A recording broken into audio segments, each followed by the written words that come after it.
Hi hello welcome to జాటివి. హైడ్రాకు full stop పెట్టండి. ఫోక్సో కేసు నిందితుడు తప్పించుకొని తిరుగుతుంటే పోలీసులేం చేస్తున్నారు? ఫోక్సో కేసులో అరెస్ట్ చేయాల్సిన నిందితుడు బండి భగీరథ్ తప్పించుకు తిరుగుతుంటే ప్రభుత్వం పోలీసు యంత్రాంగం ఏం చేస్తుందని బీఆర్ఎస్ మహిళా నేతలు ప్రశ్నించారు. ఇన్ని రోజులైనా అరెస్ట్ చేయకపోవడం దుర్మార్గమని, రాష్ట్రంలో సామాన్యులకు ఒక న్యాయం, మంత్రి కొడుకుకు మరో న్యాయమని నిలదీశారు. ఈ మేరకు హైదరాబాద్లోని డీజీపీ సివి ఆనంద్ను వారు కలిసి నిందితుడిని తక్షణమే అరెస్ట్ చేసి హైడ్రాకు పుల్ స్టాప్ పెట్టాలని వారు కోరారు. మాజీ మంత్రి సత్యవతి రాథోడ్, మాజీ ఎమ్మెల్యే గొంగిడి సునీత, జడ్పీ మాజీ చైర్పర్సన్ తులా ఉమా, మహిళా నాయకులు Samala Hema, Sunitha, Nirosha, BRS legal cell సభ్యురాలు లలితారెడ్డి తదితరులు డీజీపీకి 7 డిమాండ్లతో కూడిన 4 పేజీల వినతి పత్రం సమర్పించారు. అనంతరం కార్యాలయం వద్ద ప్రెస్ మీట్లో వారు ప్రభుత్వం, పోలీస్ యంత్రాంగంపై తీవ్ర స్థాయిలో ధ్వజమెత్తారు. మీ ఇంటెలిజెన్స్ ఎటుపోయింది? అందరినీ కాపాడాల్సిన పోలీసులు, ఈ రాష్ట్రానికి దేశానికి రక్షకులుగా ఉండాల్సిన మంత్రులు ఈ రాష్ట్రంలో ఉండే మహిళల్ని భక్షిస్తుంటే మరి ఇది సరి అయింది కాదు, ఇది వెంటనే సమర్థనీయం కాదు. వెంటనే ఆయనను అరెస్ట్ చేయమని చెప్పి మేము డీజీపీ గారిని కలవటం జరిగింది. మా ప్రయత్నాలని గతంలో వాళ్ళకు అనేక ఒత్తిళ్లు, వారిని కలిసిన తర్వాత మాకు అర్థమైంది వాళ్ళ ఒత్తిళ్ల వల్ల మామూలు సెక్షన్ పెట్టారు, ఫోక్సోలోనే స్టేషన్ బెయిల్ వచ్చే సెక్షన్లు పెట్టారు. అలాగే మొన్న అమ్మాయి స్వయంగా వాంగ్మూలం ఇచ్చిన తర్వాత మరి కఠినమైన చట్టం కూడా, కఠినమైన సెక్షన్ కూడా పెట్టాం. త్వరలో ఈరోజు రేపట్లోనే పట్టుకుంటాం. ఇందాక 2 గంటలకు టైం ఇచ్చాం, రాలేదు కాబట్టి మేము ఇంకా ప్రయత్నంలో ఉన్నామని చెప్పి డీజీపీ గారు చెప్పడం జరిగింది. మేము విశ్వసిస్తున్నాం, పోలీసు గౌరవం పెరగాలన్నా, పోలీసులకు, ఈ రాష్ట్ర ప్రజలకు పోలీసులపై నమ్మకం, విశ్వాసం కలగాలన్నా మరి ఈ పని మీరు ఎంత త్వరగా చేస్తే అంత మంచిది అని చెప్పి చెప్పడం జరిగింది. నిజంగా ఎంత బాధాకరం అంటే, స్వయంగా ఈ దేశ ప్రధాని ఈ రాష్ట్రాన్ని పర్యటిస్తున్నప్పుడు ఈ ఇష్యూ జరిగింది.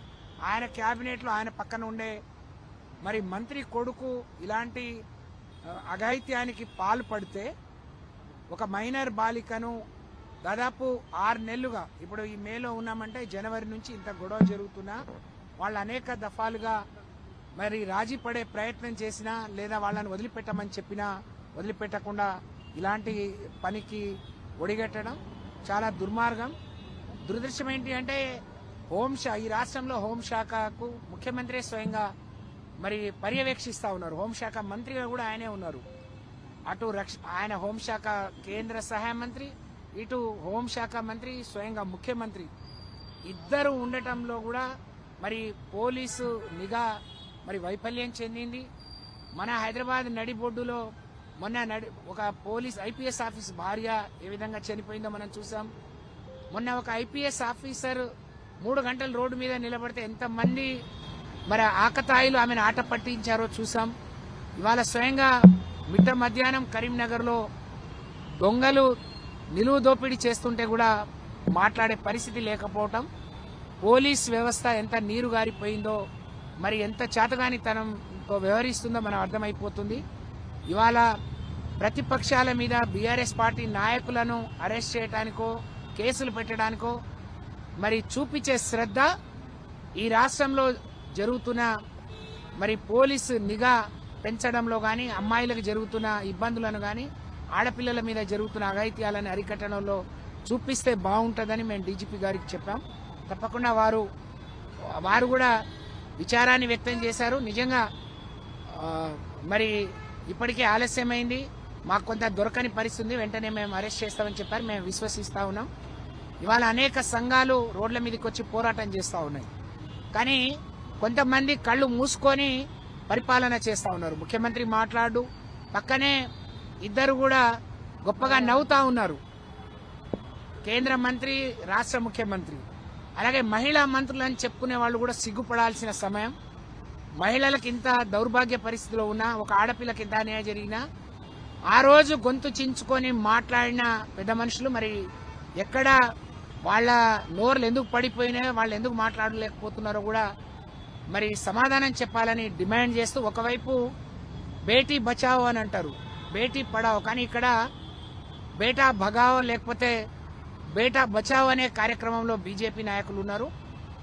బండి సంజయ్ ఇప్పటికైనా మరి చేసిన తప్పును ఒప్పుకొని పోలీసు వచ్చి నీ ఇంటి మీద పడి నిన్ను నీ కొడుకును అరెస్ట్ చేయకముందే ఎవరైతే వాళ్లకు వకాలత్తు పుచ్చుకొని మధ్యవర్తి బ్రోకర్గిరి చేయడానికి పనిచేసిన సంగప్ప లాంటి వాళ్ళు మళ్ళీ మీ మీద అరెస్టు రాకపోతే ముందే మీరు పోలీసులకు లొంగిపోవాలని చెప్పి, నిజంగా మీకు ఈ వ్యవస్థ పట్ల గౌరవం ఉన్నా, సమాజంలో మీరు గౌరవంగా బతకాలన్నా వెంటనే మీరు లొంగిపోవాలని చెప్పి, స్వచ్ఛందంగా లొంగిపోవాలి, సమాజానికి ఒక సందేశాన్ని ఇవ్వాలని నేను డిమాండ్ చేస్తూ, మేము డీజీపీ గారిని కోరినట్టే సిపి గారు కానీ మిగతా అధికారులకు ఆదేశాలు ఇస్తా ఉన్నారు. వెంటనే వాళ్ళని పట్టుకోవాలని, లేని పక్షంలో ఆ బాధితురాలికి న్యాయం జరిగే వరకు, మహిళలకు నమ్మకం విశ్వాసం కలిగించే వరకు కేసీఆర్ గారి నాయకత్వంలో బీఆర్ఎస్ మహిళా నాయకురాలందరం రాజీ లేని పోరాటం చేస్తామని చెప్పి ఈ సందర్భంగా తెలియజేస్తా ఉన్నారు. ఒక్క నిమిషం ఇంకా ఫోర్స్ చేసి ఈ కేసు గురించి ముందుకు తీసుకొస్తుంది అనే ఆరోపణలు వస్తున్నాయి. ఎంతవరకు నిజం? ఇప్పటి వరకు సత్యవతి రాథోడ్ గారు చాలా విషయాలు చెప్పడం జరిగింది. బండి సంజయ్ కొడుకు ఆయన చేసినటువంటి,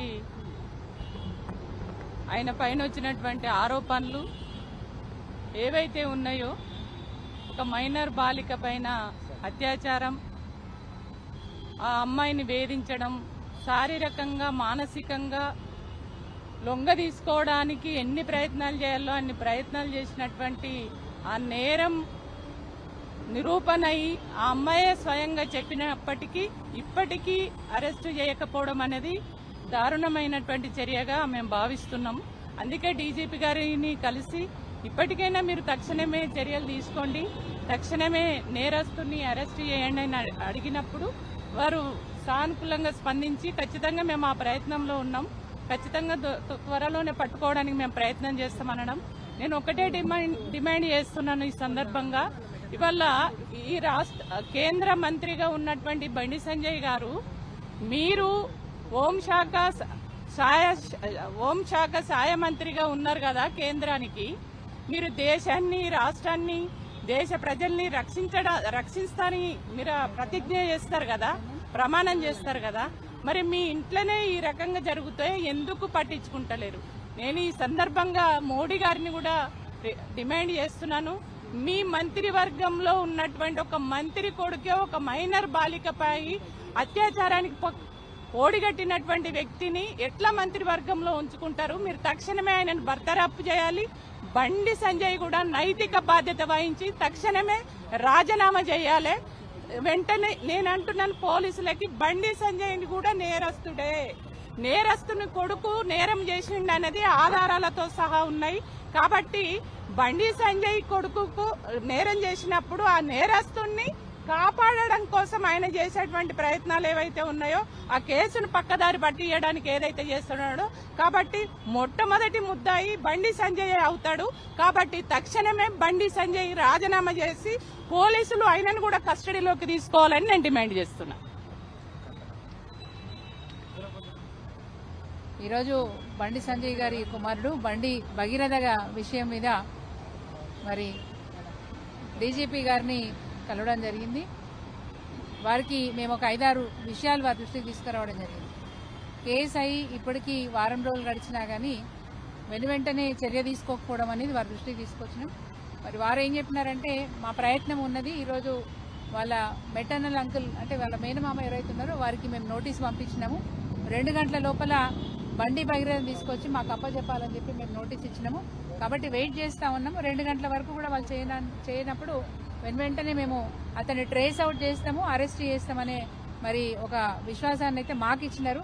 మరి రాష్ట్ర ప్రజలు కూడా ఎదురు చూస్తూ ఉంటారు, డీజీపీ గారు చెప్పిన మాట నిజమైతుందా చూడాల్సిన అవసరం ఉన్నది. అదేవిధంగా మరి బండి సంజయ్ గారు కూడా ఈరోజు నిన్న బహిరంగంగా వారు మాట్లాడుతూ, ఎవరైతే నా కొడుకు మీద ఆరోపణ చేసినారో, ఎవరైతే మా మీద ఈ విధంగా ఏది మాట్లాడుతూ ఉన్నారో వాళ్ళందరి మీద నేను చూసుకుంటా, వాళ్ళ సంగతి చూస్తా అని చెప్పి బహిరంగంగా మాట్లాడుతున్నారు. వారు అంత చూస్తా అని మాట్లాడుతున్నారు. సో ఈ విషయాన్ని కూడా డీజీపీ గారికి చెప్పినాం. అంటే ఆయన పార్టీ శ్రేణుల్ని పార్టీ కార్యకర్తల్ని ప్రొవోక్ చేస్తా ఉన్నారు. ప్రొవోక్ చేసి మళ్ళా ఒక రౌడీయిజాన్ని మళ్ళీ ఒక తప్పిదాన్ని చేసే ప్రయత్నం బండి సంజయ్ గారు చేస్తా ఉన్నారు. సో ఆయన ప్రొవోక్ చేసిన విషయాన్ని, ఆయన బెదిరించిన విషయాన్ని కూడా డీజీపీ గారి దృష్టికి తీసుకొచ్చినాం. వాస్తవంగా చెప్పాలంటే పోక్సో కేసు బండి సంజయ్ గారి మీద సంగప్ప కూడా కావాల్సిన అవసరం ఉన్నది. ఎందుకంటే ఏప్రిల్ 22 నుంచి 26 మధ్యలో వీళ్ళిందులో ఇన్వాల్వ్ అయి ఉన్నారు. స్వయంగా బీజేపీ పార్టీ అధికార ప్రతినిధి సంగప్ప గారు అమ్మాయిని, బాధితురాల్ని, వాళ్ళ అమ్మని ఇద్దరిని కూడా మరి బండి సంజయ్ గారి దగ్గర తీసుకుపోయినారు. జూబ్లీ హిల్స్ లో ఉన్న ఇంటి దగ్గర తీసుకెళ్లి మాట్లాడిచ్చినారు. అంటే ఆయన మధ్యవర్తిత్వం వహించి కాంప్రమైజ్ చేయించే ప్రయత్నం చేసినారు. సో సంగప్ప గారి మీద కూడా మైనర్ బాలిక మీద జరిగిన అత్యాచారం విషయంలో ఒక పోక్సో చట్టం కింద కేసు అవుతున్న విషయంలో సంగప్ప గారు మరి దాన్ని కాంప్రమైజ్ చేయాలని ప్రయత్నం చేసినందుకు వారి మీద కేసు చేయాల్సిన అవసరం ఉంది. అదేవిధంగా బండి సంజయ్ గారు తెలిసినా గానీ కొడుకుని తప్పించే ప్రయత్నం చేసినందుకు వారి మీద కూడా పోక్సో కేసు చేయాల్సిన అవసరం ఉందనే విషయాన్ని కూడా ఈరోజు మేము డీజీపీ గారి దృష్టికి తీసుకొచ్చాం. ఇంకొక విషయం ఏంటంటే మరి ఇంత రాద్ధాంతం జరుగుతున్న పేట్ బషీర్బాద్ లో ఉన్న మరి అక్కడున్న పోలీస్ యంత్రాంగం, సిఐ గారు కావచ్చు, అక్కడున్న ఏసీపీ కావచ్చు, ఎవ్వరు కూడా దీన్ని దృష్టి పెట్టకపోవడం, వాళ్ళు వెళ్లి కేసు పెడతామని వెళ్తే కూడా సాయంత్రం 7 గంటల నుంచి రాత్రి 12:30 వరకు పోలీస్ స్టేషన్లో కూర్చోబెట్టుకుని తల్లిని, ఆ అమ్మాయిని పోలీస్ స్టేషన్లో కూర్చోబెట్టుకుని దారి మళ్లించే ప్రయత్నం, అంటే ఈ కేసు నీరుగార్చే ప్రయత్నం చేసినారు. సెక్షన్లు కూడా ఏది 6 సెక్షన్ పెట్టాల్సింది పోక్సో చట్ట ప్రకారం సెక్షన్ 6 పెట్టాల్సిన కేసుని సెక్షన్ 11 పెట్టి అక్కడే స్టేషన్లోనే బెయిల్ ఇచ్చే ప్రయత్నం కూడా చేసినారు. అంటే ఈ కేసుని నీరుగార్చే ప్రయత్నం చేసినందుకు పేట్ బషీర్బాద్ పోలీస్ స్టేషన్లో పనిచేస్తున్న ఆ యంత్రాంగ ఆఫీసర్లను కూడా తప్పకుండా వాళ్ళ మీద చర్యలు తీసుకోవాలని చెప్పి మరి డీజీపీ గారికి మేము చెప్పడం జరిగింది. ఈరోజు బీఆర్ఎస్ పార్టీ వాళ్లే మాట్లాడుతున్నారంటే బీఆర్ఎస్ పార్టీకే బాధ్యత ఉంది, బీఆర్ఎస్ పార్టీకే ప్రజల పట్ల శ్రద్ధ ఉంది, బీఆర్ఎస్ పార్టీకే ప్రజల్ని రక్షించుకోవాలి, వాళ్ళని కాపాడుకోవాలనే శ్రద్ధ ఉంది. కాబట్టి ఈరోజు మేము మాట్లాడుతూ ఉన్నాం. బీజేపీ పార్టీలో ఉన్న వాళ్ళు తప్పు చేసినారు కాబట్టి, నేరస్తులు కాబట్టి, ద్రోహులు కాబట్టి వాళ్ళు మాట్లాడలేకపోతున్నారు. కాంగ్రెస్ పార్టీలో ఉన్న వాళ్ళు ఈ కేసు నీరగార్చాలనే ప్రయత్నం చేసినారు కాబట్టి, బీజేపీ నాయకులకు వంతపడాలనే ప్రయత్నం చేసినారు కాబట్టి ఈరోజు కాంగ్రెస్ పార్టీ నాయకులు మాట్లాడరు. గతంలో సీతక్క గారు ఇష్టం ఉన్నట్టు మాట్లాడినారు. కేసీఆర్ గారు ముఖ్యమంత్రిగా ఉన్నప్పుడు ఒక కేసు జరిగితే ఆమె వీడియో కూడా వైరల్ అవుతా ఉంది. ఇష్టం ఉన్నట్టు మాట్లాడు. సీతక్క ఈరోజు మరి ఎందుకు మాట్లాడతలేవు, నీ నోరు ఎందుకు మూగపోయిందని మేము అడుగుతా ఉన్నాం. ఒక ఆడపిల్లకు అన్యాయం జరిగితే మీరు పట్టించుకోరా, మీరు మాట్లాడరా? నేను సీతక్క పేరే ఎందుకు చేసిన అంటే గతంలో తను మాట్లాడమే కాకుండా ఈరోజు రాష్ట్రంలో తను మహిళా శిశు సంక్షేమ శాఖ మంత్రి. వారు ఎంత బాధ్యతగా వాళ్ళు ఫీల్ కావాలి, ఒక తల్లిగా ఎంత బాధ్యతగా వాళ్ళు ఫీల్ కావాలి. అందుకే ఈరోజు డీజీపీ గారికి ఈ విషయాలను దృష్టి తీసుకొచ్చి ఆ అమ్మాయికి, ఆ అమ్మాయి కుటుంబానికి న్యాయం జరిగేంత వరకు మా పోరాటం కొనసాగుతుందని చెప్పి డీజీపీ గారు కూడా ఈ విషయం చెప్పి వచ్చినాం. Thank you.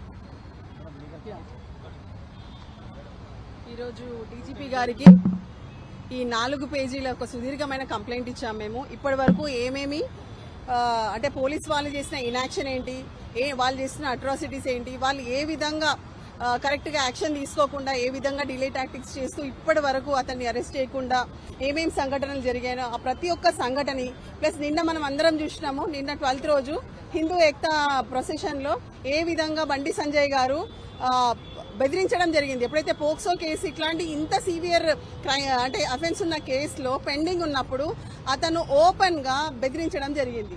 సో ఆ బెదిరించడంలో ఏంటంటే దట్ ఈస్ నథింగ్ బట్ ఏంటంటే ఏదో విధంగా విక్టిమ్ గర్ల్ ని, వాళ్ళ పేరెంట్స్ ని, వాళ్ళ సపోర్టర్స్ ని అందరినీ బెదిరించే ప్రయత్నం చేస్తుంది. అది కూడా పెద్ద అఫెన్స్. సో ఇప్పుడు మటుకు ఖచ్చితంగా బండి సంజయ్ గారిని కూడా ఇందులో అక్యూజ్ చేయాలని చెప్పాము. Because during the pendency of case father of the అంటే అక్యూజ్డ్ ఒకవేళ ఇలాంటి ఏమంటారు థ్రెటనింగ్స్ ఇస్తే చట్ట ప్రకారం ఇది చాలా పెద్ద నేరము. సో ఈ విషయాన్ని కూడా కన్సిడరేషన్ లోకి తీసుకోమని చెప్పాము. అదే విధంగా వీ క్వశ్చన్డ్ డీజీపీ గారు వెదర్ ఇప్పటి వరకు ఎల్ఓసి ఇష్యూ చేశారా అని అడిగాము. సో ఎల్ఓసి అయితే ఇప్పటి వరకు ఇష్యూ చేయలేదంట. It is very much surprising because చిన్న చిన్న కేసులలోనే మనం ఇంతకు ముందు చూసాము ఎల్ఓసీలు ఇష్యూ చేశారు. బట్ ఇంత పెద్ద సీరియస్ అంటే అఫెన్స్ ఏదైతే జరిగిందో ఈ విషయంలో ఇప్పటి వరకు కూడా ఎల్ఓసి ఇష్యూ చేయబడలేదు. సో ఖచ్చితంగా మేము అది కూడా రిక్వెస్ట్ చేస్తాం అందరము. సో ఖచ్చితంగా అది కూడా మేము చేస్తామన్నారు అండ్ అష్యూరెన్స్ ఇచ్చారు. ఈ రోజు మధ్యాహ్నం 2 o'clock లోపల తెమ్మని చెప్పాము, తీసుకురాలేదు. కాబట్టి ఎట్ ది ఎర్లియస్ట్ మేము అతని కస్టడీలోకి తీసుకుంటాం, అరెస్ట్ చేస్తామన్నారు. సో ఈ విషయాన్ని కూడా మేము చెప్పాము. సామాన్య ప్రజలైతే ఒకవేళ నిందితుడు దొరకకపోతే వాళ్ళ ఇంట్లో వాళ్ళ తండ్రిని కానీ అన్నదమ్ములని కానీ తీసుకొచ్చి పోలీస్ స్టేషన్ లో కూర్చోపెడతారు, అప్పగించమని చెప్తారు. ఇక్కడ ఏంటంటే ఇంత సీరియస్ అఫెన్స్లలో ఎప్పుడు కూడా ఏమంటారు నోటీసులు ఇవ్వడం జరగదు. కానీ మీరు ఈ కేసులో చూస్తే వాళ్ళ మెటర్నల్ అంకుల్ మేనమామ వంశీకృష్ణకి నిన్న ఒక నోటీస్ ఇవ్వడం జరిగింది. అసలు ఆ notice A provision of law కింద ఇచ్చారు లేదు, సింప్లీ ఒక నోటీస్ అని రాస్తారు. అది ఏ ప్రకారం మీరు సిఆర్పిసి తీసుకున్నా బిఎన్ఎస్ఎస్ కింద తీసుకున్నా అసలు ఆ నోటీస్ కి ఒక శాంటిటీనే లేదు. అట్లాంటి ఒక లీగల్ ఒక నోటీస్ ఇచ్చి ఆ నోటీస్ లో ఏమంటున్నారంటే ఈ రోజు మధ్యాహ్నం 2 గంటల లోపల తీసుకురమ్మంటున్నారు. అంత ప్రివిలేజెస్ ఇవ్వాల్సిన అవసరం ఏముంది? వాళ్ళు అనుకుంటే, పోలీసు వాళ్ళు అనుకుంటే ఎంతసేపు వాళ్ళ స్టేట్మెంట్స్, కాల్ రికార్డ్స్, ఇంట్లో వాళ్ళ కాల్ రికార్డ్స్ తీస్తే ఈజీగా పట్టుకురావచ్చు. సో ఈ విషయాన్ని ఖచ్చితంగా మీరు పట్టుకురావాలని చెప్పాము ఏ విధంగానైనా. సో అన్నారు ఈ ఇన్వెస్టిగేషన్ ఆల్రెడీ పెండింగ్ లో ఉంది, సో ఖచ్చితంగా తీసుకొస్తామని చెప్పారు. అదే విధంగా సెక్షన్ 5 and 6 కి ఆల్టర్ అయింది. దానికి కూడా మేము నిజంగా అంటే ఆ పాప వాంగ్మూలం రికార్డ్ చేశాక ఎప్పుడైతే సెక్షన్ ఆల్టర్ చేశారో, సో ఎంత సీరియస్ అఫెన్స్ నుంచి బండి సంజయ్ తన కుమారుణ్ణి రక్షించుకోవాలని చూసాడో మనకు అర్థమైంది. మీరందరూ కూడా section 5 and 6 of POCSO act చూడండి. చాలా తీవ్రంగా లైంగిక అత్యాచారం ఆ అమ్మాయి మీద రిపీటెడ్ గా జరిగింది. అంత పెద్ద విషయాన్ని దాచిపెట్టి ఆమె మీదనే ఉల్టా కేసు బనాయించి ఫాల్స్ కేసులో ఇరిగించాలనేసి వాళ్ళు ప్రయత్నించారు. సో ఈ విషయాలను కూడా డీజీపీ గారి దృష్టికి తీసుకెళ్లాము. ఖచ్చితంగా ఎట్ ది ఎర్లియస్ట్ వాళ్ళు అమ్మాయికి బాధితురాలకి న్యాయం చేస్తామని చెప్పారు. Hi, this is Swathi. Like చేయండి, షేర్ చేయండి, కమెంట్ చేయండి అండ్ సబ్స్క్రైబ్ చేయండి GRTV.